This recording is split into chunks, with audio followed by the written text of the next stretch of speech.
हसीना के बांग्लादेश के प्रधानमंत्री पद से इस्तीफा देने और हिंसक राष्ट्रव्यापी विरोध प्रदर्शन के बीच अपनी जान बचाने के लिए भारत भाग जाने के 2 दिन बाद पाकिस्तान सरकार ने बुधवार 7 अगस्त को एक आधिकारिक बयान में शांतिपूर्ण और तेजी से सामान्य स्थिति में लौटने की उम्मीद जताई।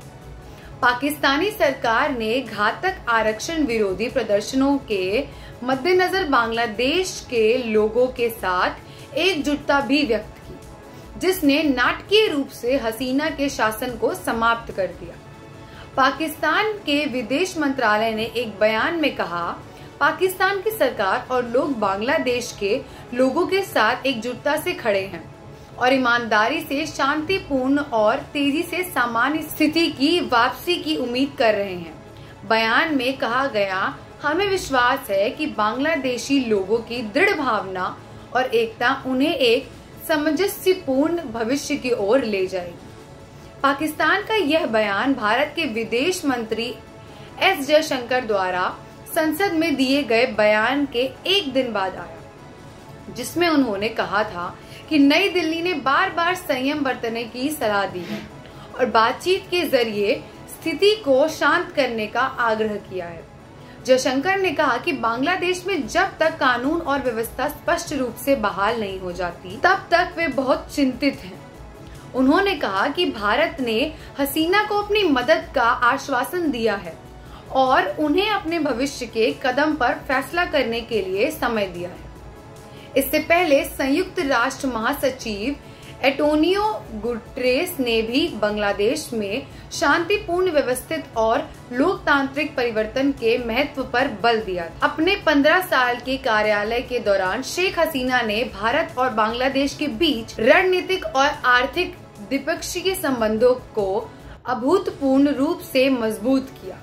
इसलिए कथित और पर पाकिस्तान और चीन के अनुकूल शासन स्थापित करने की प्रयास किए गए। भारत विरोधी रुख के लिए मशहूर जमात-ए-इस्लामी की छात्र शाखा इस्लामी छात्र शिविर ने बांग्लादेश में विरोध प्रदर्शनों को तेज करने में सक्रिय भूमिका निभाई। अधिकारी ने कहा कि अफगानिस्तान और पाकिस्तान में आईसीएस सदस्यों के प्रशिक्षण के दृश्य साक्षी हैं। आईसीएस और आईसीआई और अन्य आतंकवादी समूहों के बीच संबंधों को पुख्त करते हैं।